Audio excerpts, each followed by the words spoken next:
Hi, I'm Katie Uhlmann reporting for Katie Chats at hotDOCS in downtown Toronto. I'm here with filmmaker Adam Benzine. You've had an amazing week here at hotDOCS. You sold your film to HBO. Tell me a little bit about your experience here at the festival. Well, it's really been a whirlwind week.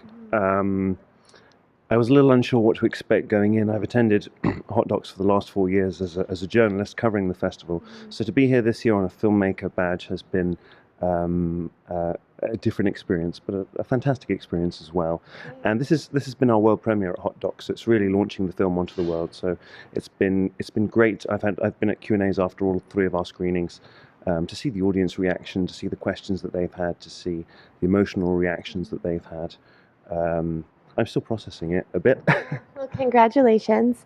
Now, this film is about Lanzmann, about the making of his film, as well as 9.5 film about the Holocaust. So creating a film about a filmmaker and a film, was that an intimidating process for you? Well, yes, especially, I mean, the subject of the film is one of the great world cinema filmmakers. And I felt that his documentary, Shoah, is widely regarded as being the most important Holocaust film ever made. But he himself, as a man, is something of an enigma, I think. Especially in North America, I think in Europe, and especially in France, he's quite well known. And in Europe, he's somewhat known. In North America, I think he's still a bit of an enigmatic figure. So I wanted to give a portrait of him and really the work that he went through in the years that he made Shoah. I think Shoah is appreciated as work, but the story of what went into the making of it isn't that well known. And I really wanted to create a portrait that would shed some light on the artistic journey. Absolutely. And I believe at the time you did the interviews with him, he was 87 and he's 89 now. But, what was the interview process like? Because I think it was over many days you were interviewing him. Yes. Yeah, we booked a hotel room in Paris for a week and we set that up. And I took vacation time from what was my day job at the time to hire a Canadian crew and fly them to Paris, and we set up there. And we would film with him for several hours every day. And we kind of talked through in a linear process what he went through to make Shoah, because Shoah was made over 12 years. Yeah. So starting in 1973 with the commission from the Israeli government, through to tracking down Holocaust survivors, seeking out former SS officers and secretly filming Nazis, struggling to raise money, and then the long 5-year process he had editing the film. And we kind of talked through that. And then on the final day, we talked a bit about his relationship with Simone de Beauvoir and his friendship with Jean-Paul Sartre, his years fighting in the resistance as a teenager in France, and his own thoughts for the future. And he's outlived all of these people that you were talking to him about. Is that right? All of the people who were in Shoah have passed away, and de Beauvoir and Sartre have obviously both passed away. I mean, yes, he turns 90 in November, so he is a figure who offers a great insight into some of the key events of the 20th century. In the film, you see him with President Mitterrand, you see him with Rabin, you see him with a variety of historical figures. Absolutely, and he's obviously a very smart man. He's an artist, but he's known to be a little bit short-tempered. So when you were interviewing him, were you nervous at all, or was he very generous and kind with you?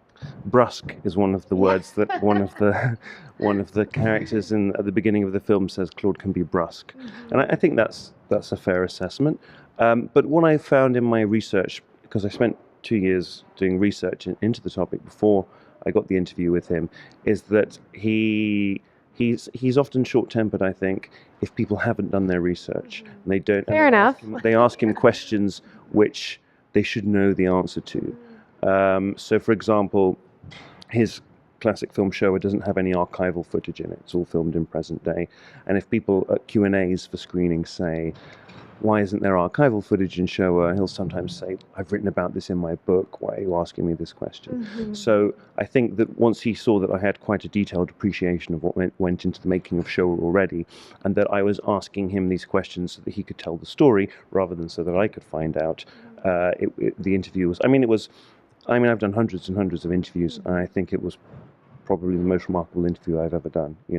He is extraordinarily eloquent and extraordinarily intelligent, and he's everything that I hoped that he would be for the subject of a film. I just kind of had to point the camera at him and let him talk. He's a natural born storyteller. And what does he think of the film?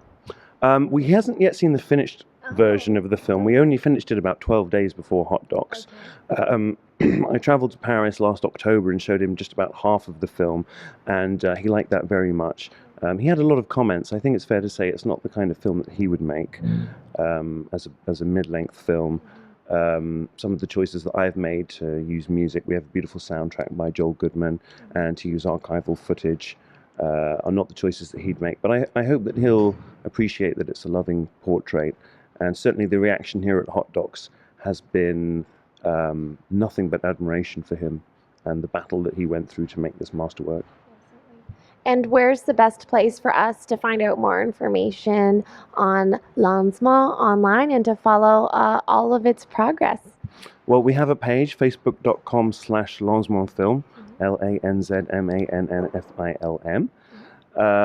And we're going to be playing at festivals throughout the rest of the year. Obviously, it's fantastic that we've sold the film to HBO for America. We're still looking for a Canadian broadcaster, and we hope that we'll be able to get a Canadian broadcaster on board within the next month or so. And I would just strongly recommend that if people have seen the film and really have been affected by him and by his story, that they go and see Showa, if they haven't already, his masterwork. And he has a memoir, The Patagonian Hare, very fine book. I suggest seeking that out. Well, thank you so much, and congratulations on the film and to all of your success here at the festival. Thank you. Thanks very much. Thank you. I'm Katie Uhlmann reporting for Katie Chats at hotDOCS in Toronto.